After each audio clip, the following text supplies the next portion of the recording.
요한복음 5장 10절에서 15절 말씀 교독하겠습니다. 유대인들이 병 나은 사람에게 이르되 안식일인데 내가 자리를 들고 가는 것이 옳지 아니하니라. 내가 보되 나를 낫게 하는 그가 자리를 들고 걸어가라. 그들이 묻되 너에게 자리를 들고 걸어가라 한 사람이 누구냐 하되 예수를 아는 사람은 그가 누구인지 알지 못하니 이는 그것을 사람이 아는 것 예수께서 이미 구하셨습니다. 그 후에 예수께서 성전에서 그 사람을 만나 이르시되 보라 내가 나았으니 더 심한 것이 생기지 않게 다시는 죄를 범하지 말라 하시니 그 사람이 여인에게 가서 자기를 고치는 집을 수하였습니다. 아멘. 병 고침을 받은 사람을 아는 유대인들이 많았습니다. 그러니까 늘 거기 있었으니까요. 또 그날 기적이 일어났기 때문에 유대인들이 이 모습을 보고 아마 우리 같으면 축하를 해줬을 겁니다. 우리 중에 이런 일이 있으면 잔치를 해도 지나치지 않을 기쁜 일이지 않습니까? 38년 누워있던 사람이 일어났으니까. 그런데 기뻐해주고 축하를 해준 게 아니고 안식일규례 어겼다고 그를 정죄를 한 겁니다. 이 중요한 것은 뭐냐면 병이 나와서 하나님의 자녀가 온전해진 것인데요. 이게 중요한 사건인데 눈을 뜨고도 그것을 중요하게 본 게 아니고 너 왜 이 자리 들고 걸어가냐 이걸 가지고 지금 안식을 어겼다고 뭐라고 하는 겁니다. 안식일에 누워있던 자리를 들고 걸어가는 것 이게 노동이 되어서 안식일 어기는 범죄를 저질렀다고 지금 이렇게 판단한 겁니다. 온몸이 온전해져 가지고 지금 걷고 뛰게 생겼는데 이거 들고 들었다고. 보세요. 38년 대 누워있던 사람이 일어났으면 뭐 하겠어요? 걸어야겠죠. 누워서 걷는 것이 제일 중요한 사건이고 그게 함께 기뻐야 될 사건인데 걸어가는데 왜 이걸 들고 가냐고. 그래서 너 안식일 어겼다고 지금 정죄한 거예요. 여러분 이게 이해가 됩니까? 이게 유대인입니다. 이게 유대인들이 만들어 놓은 안식일 규례입니다. 정말 우리가 흔히 하는 말로 미치고 팔짝 뛸 일이죠. 그렇지 않습니까? 38년 된 사람이 일어나서 걸어가는 것은 기쁜 일인데 걸어가는데 왜 아까 누워있던 이 자리에 인기하는 담요 한 장 들고 간다고 이거를 가지고 일했다고 안식일 어겼다고 이 기쁜 날 그거는 싹 어디 가버리고 판단하고 있는 겁니다. 우리의 상식으로는 우리의 신앙하고는 전혀 이해가 안 되고 맞지도 않죠. 그러니 예수님이 책만 안 할 수가 있습니까? 이게 당시 유대인들이 갖고 있는 안식일 규례 정신입니다. 그러면 여러분 병이 나았는데 계속 누워 있을까요? 아니면은 내일 와서 그거 가져갈까요? 이랬으면 칭찬했겠네요. 내 누워있던 자리 38년 동안 누워있던 거 아까우니까 옆에 병자한테 네가 앞으로 이거 가지고 누워있어라. 요랬어야 칭찬을 했겠구만요. 그죠? 지금 하는 행세를 보세요. 이런 말도 안 되는 하나님이 허락하신 이 기쁜 날, 이 위대하고 놀라운 복을 어디 가버리고 그거 들고 갔다고. 정말 이러니 복을 받을 수 있을까요? 자, 그래서 보세요. 옳지 아니하다. 여러분 이거는 어느 정도로 심한 거냐면 율법을 어겼다 그 말. 그래서 성경에 말한 율법은 안식일 이야기는 이런 거를 말하는 게 아니에요. 그래서 이 얼토당토하는 말에 같은 유대인이잖아요. 병 고침 받은 사람 자기도 같은 유대인이거든요. 그래서 성전에 못 들어가고 있는 거거든요. 뭐라고 되냐면 나를 낫게 한 그가 자리를 들고 걸어가라 하더라. 이게 누가 시켰기 때문에 내가 죄가 없다고 말하는 것이 아니에요.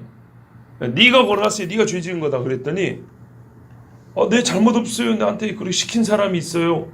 이렇게 핑계 돌린 게 아니에요. 무슨 말이냐면 그러니까 시킨 대로 했기 때문에 무죄다 이런 말이 아니고 당신들의 말하는 그런 안식일을 어겼다는 이 말은 솔직히 율법 어디에도 없다. 이런 법은 없다 사실은. 그리고 38년대에서 그러니까 누워있기를 38년 된 병자를 고친 사람이 명령을 했다면 오히려 그 사람이 명령을 어기는 것이 은혜를 모르는 거 아니겠냐. 그리고 그 사람이 무슨 권능으로 고쳤겠냐. 하나님의 능력으로 고친 게 아니겠냐. 다시 말하면요.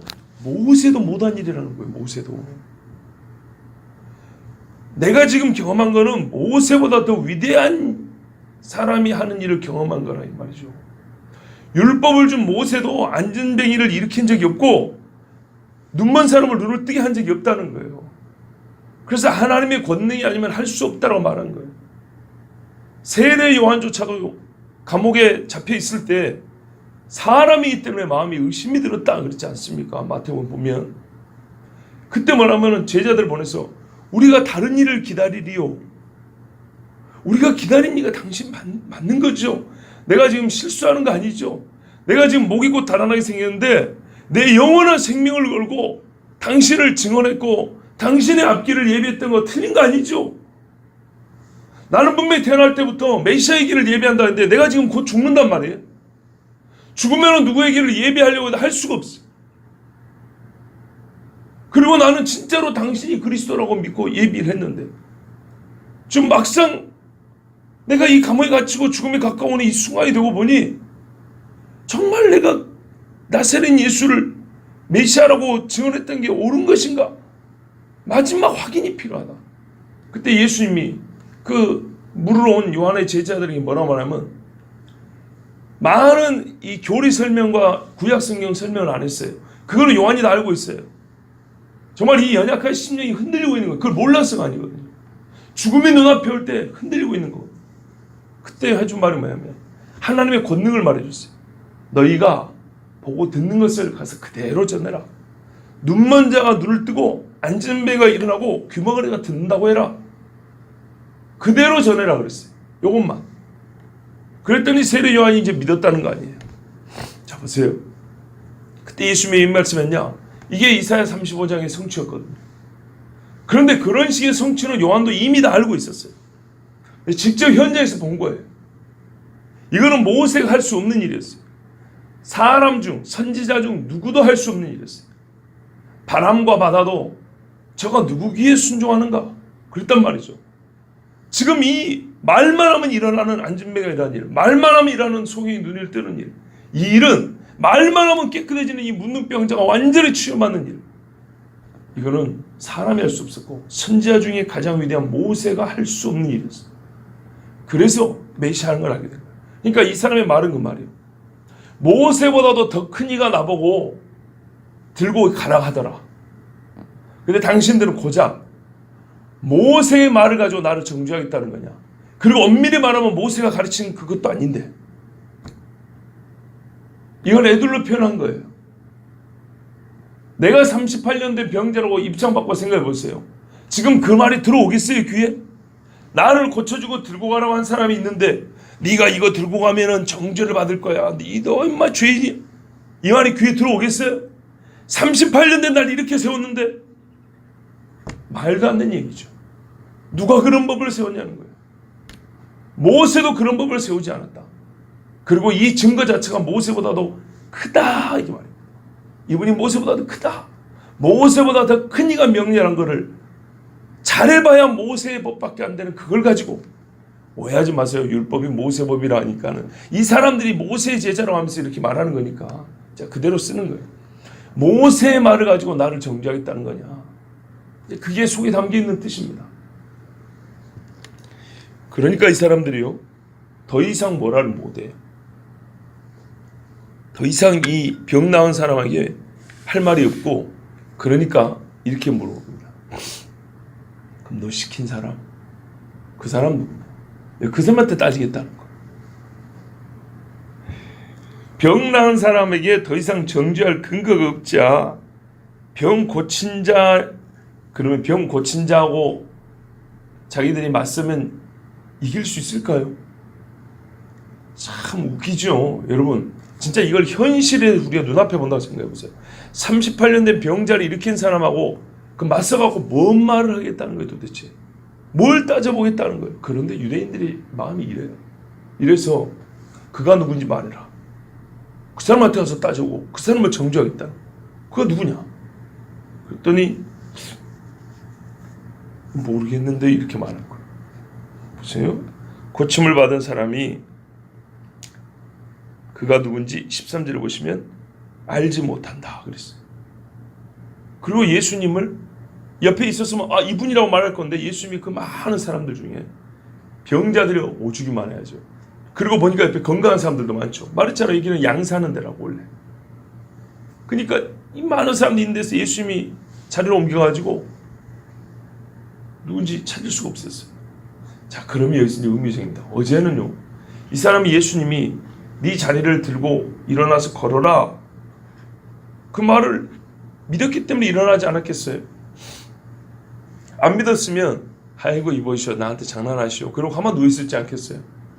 근데 그 말을 듣고 믿었으니까 그래 벌떡 일어나보자 할 때 힘이 쏙 들어가서 일어난 거 아닙니까? 여기서 좀 놀라운 게 있어요. 이 사람 예수님 누군지 모르거든요. 그런데 실제로 이런 경우들이 있긴 있어요. 엄밀히 말하면 그가 예수님은 몰라요. 나의 구원자인지는 몰라요. 그런데 옛적에도 보면 그 기적이 일어나는 현상 중에 워낙에 병 낫기를 구하는 마음이 커요. 그래서 예수는 모르는데 나을 줄 믿습니까? 믿습니다! 그런다고. 왜? 날 사야 되니까. 암이 걸려 지금 곧 죽게 생겼는데 여러분 생각해 보세요. 이런 경우에 병 고침이 일어난다는 기도원이 있었어요. 내가 암 사학이라고요. 대장암 사학이라고요. 그래서 죽게 됐어요. 저기 가면 산다 그래요. 성경 한번 읽어본 적이 없어요. 예수가 누군지는 몰라요. 그런데 예수님의 능력을 행하는 사람이 있어요. 가서 그 앞에 썼어요. 당신이 내가 예수 이름으로 당신 병을 고칠 줄 믿습니까? 하면 여러분 같으면 그 자리에서 믿는다 하겠어요? 안 믿는다 하겠어요? 믿는다 하겠죠.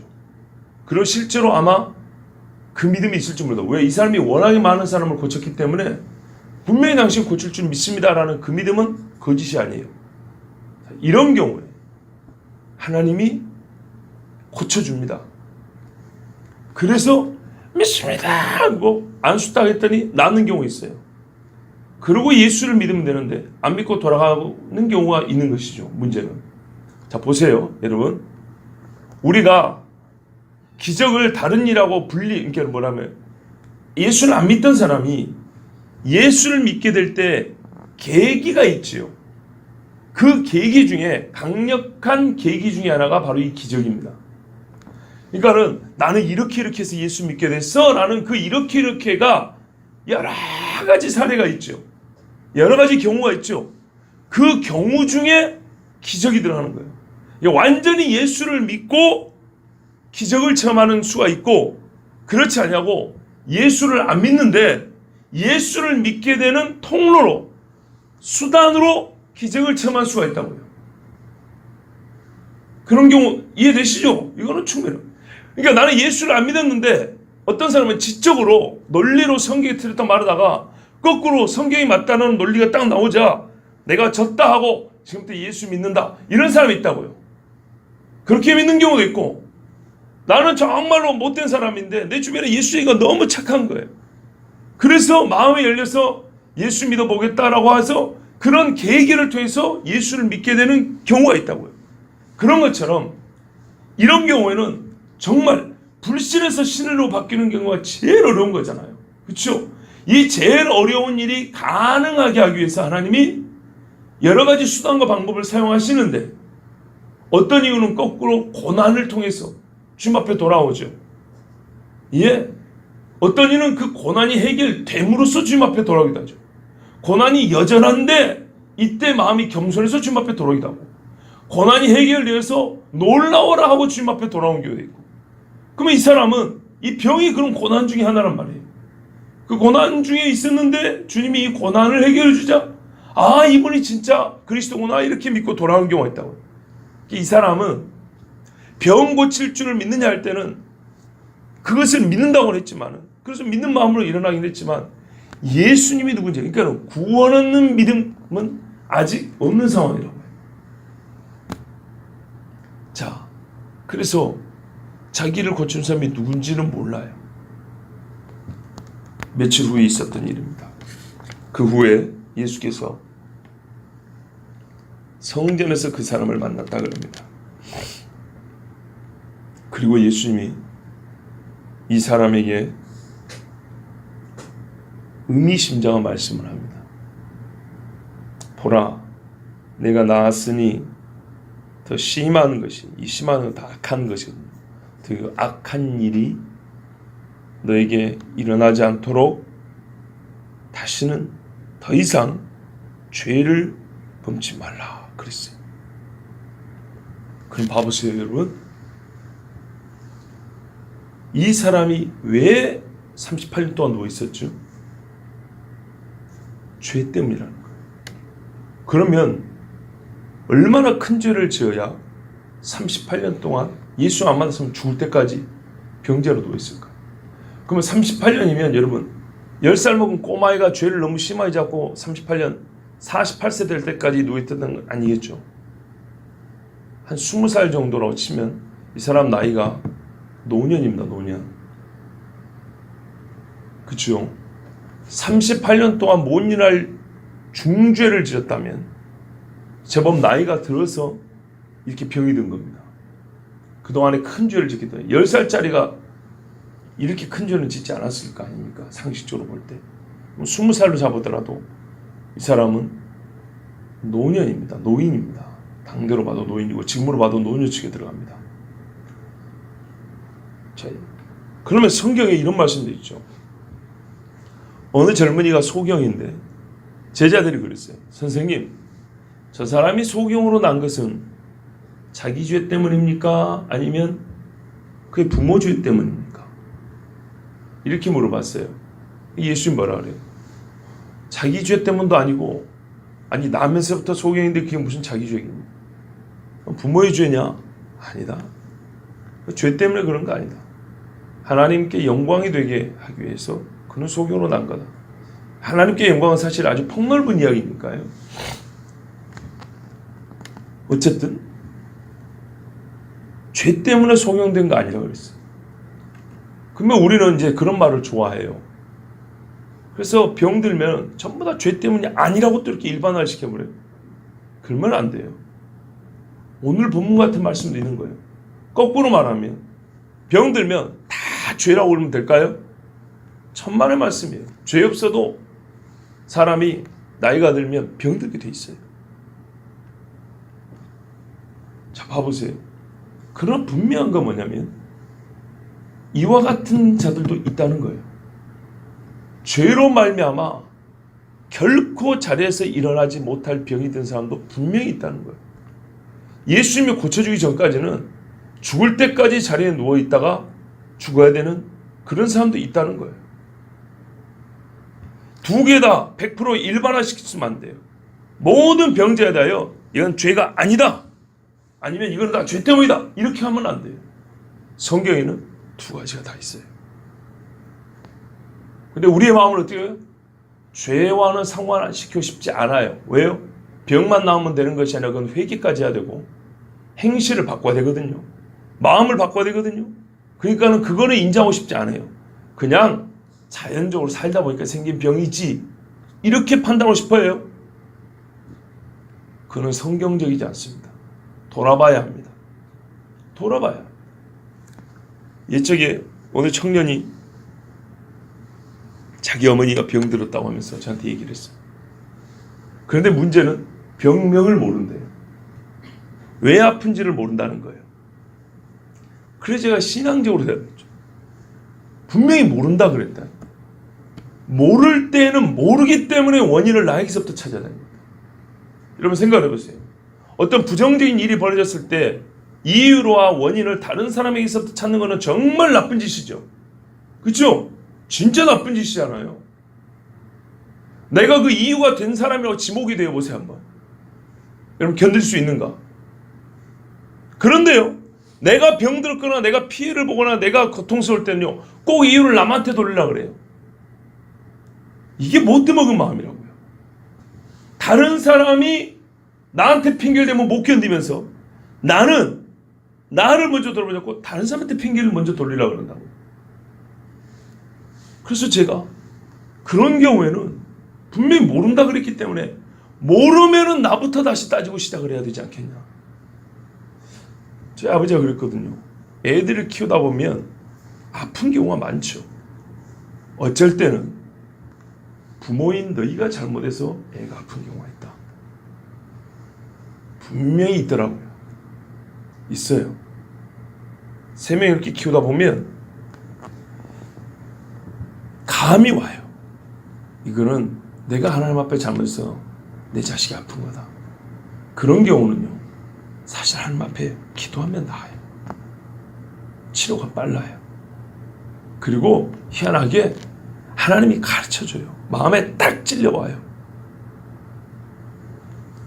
제가 가장 존경하는 제 아버지도 저희 사형제 키울 때, 네 남매 키울 때 본인이 그랬다는 거예요. 본인이 신앙생활을 그리 잘하지만 우리 자식들이 어릴 때 아프다 보면 어쩔 때는 하나님 이거는 제 죄 때문입니다라고 그리 고백하고 기도할 때가 있었다는 거잖아요. 그러니까 저한테 가르쳐 준 거예요.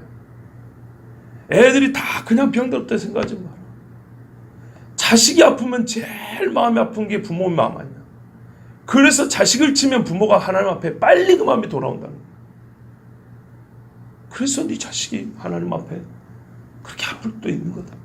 그럴 때는 부모인 너희들이 빨리 하나님 앞에 묻고 기도해야 한다.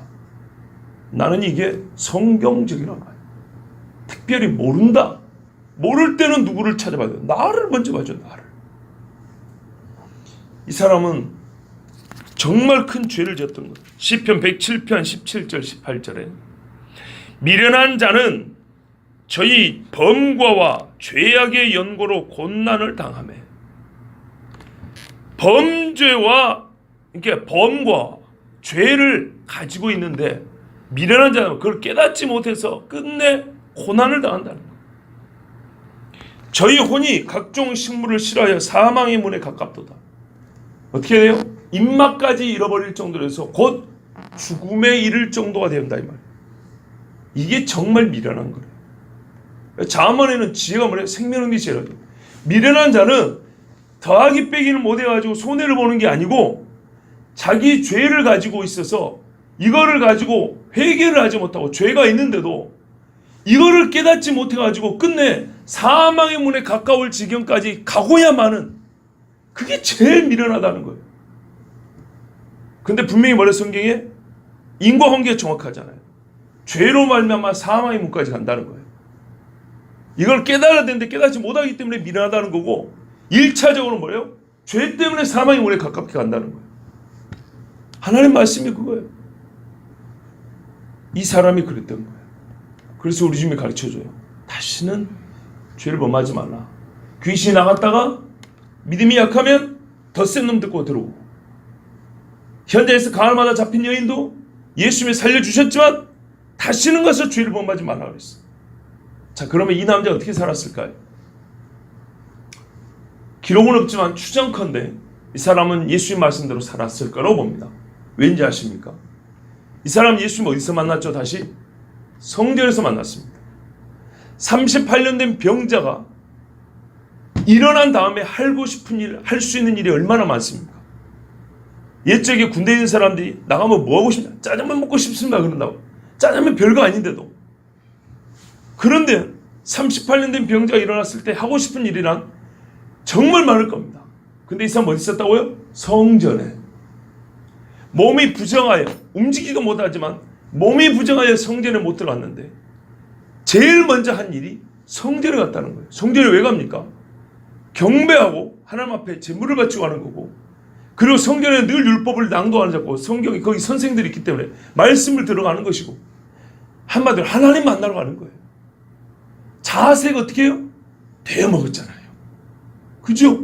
예수님 앞에 정말 극적인 기적을 체험하고도 어디로 간지 모르게 뿔뿔이 흩어져 버린 사람들, 떡만 먹고 배부르고 또 막 그냥 그것 먹으려고 쫄쫄 따라다니는 사람이 부지기수인데, 이 사람은 성전에 갔다는 거예요. 그 예수님은 그를 성전에서 만나서 가르쳐 줬어요. 그러니 이 사람은 어떻게 해요?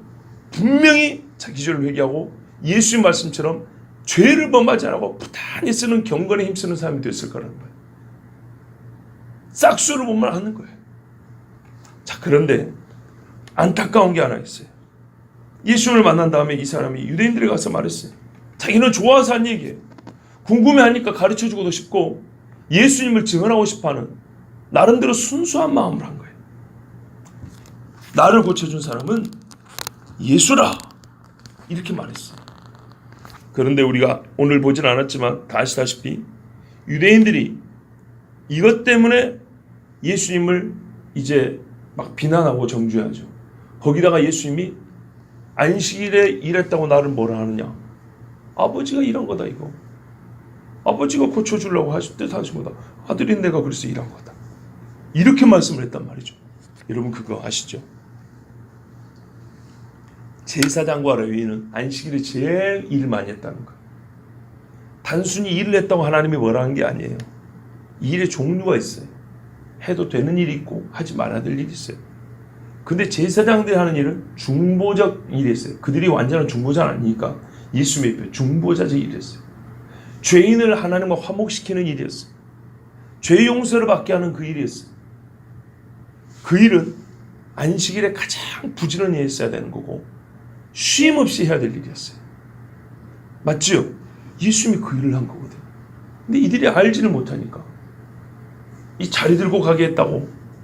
옛날에 제사장들은 소를 잡았는데 자기들도 이 안식일에 지금 자기들이 거기 가가지고 짐승을 잡고 더 큰 일을 하면서도 예수님을 이렇게 정죄를 했어요.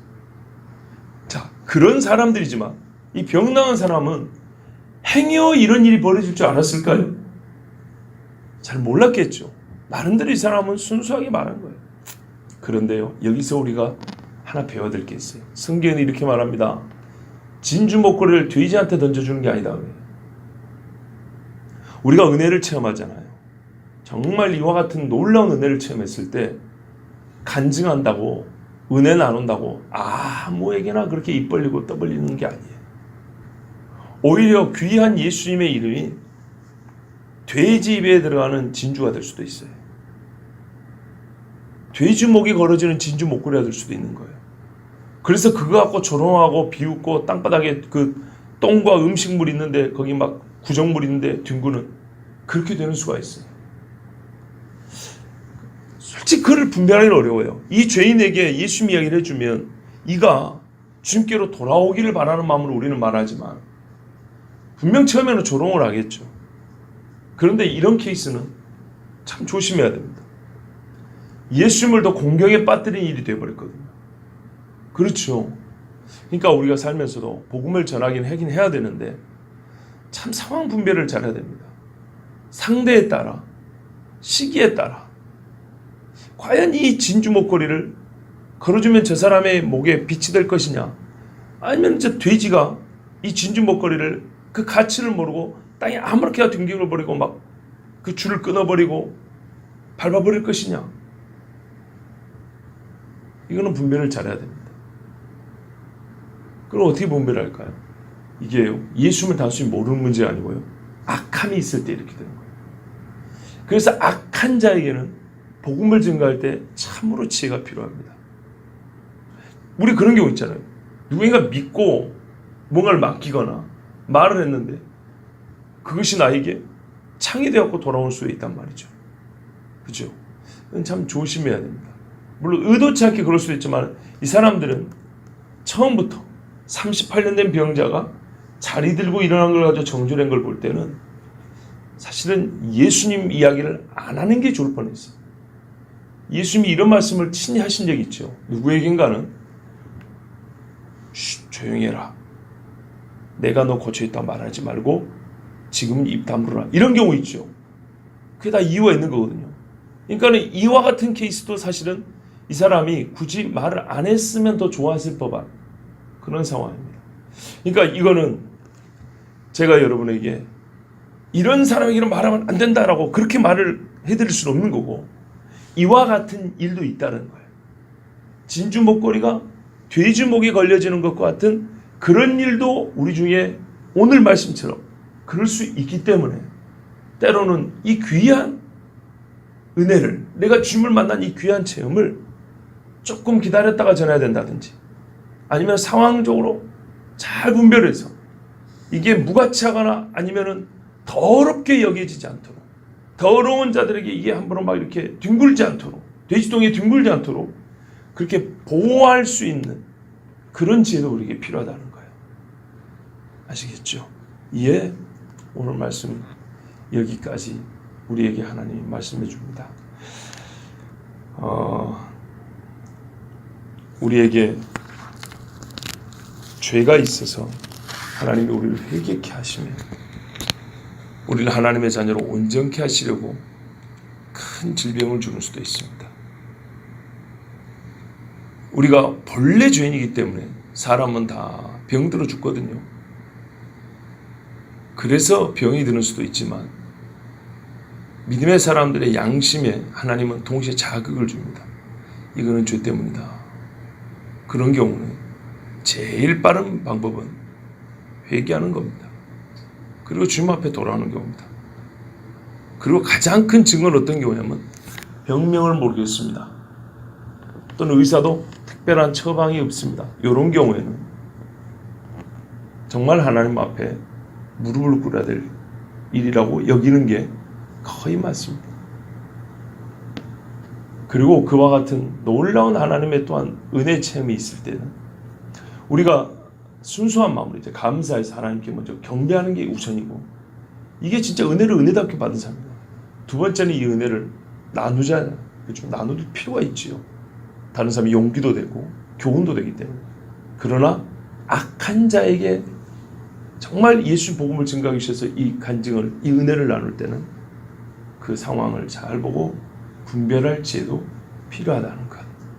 그래서 하나님 우리 예수 이름의 영광 가리거나 더럽히지 않도록 하는 것은 또한 신자의 도리라고 할 수 있겠습니다.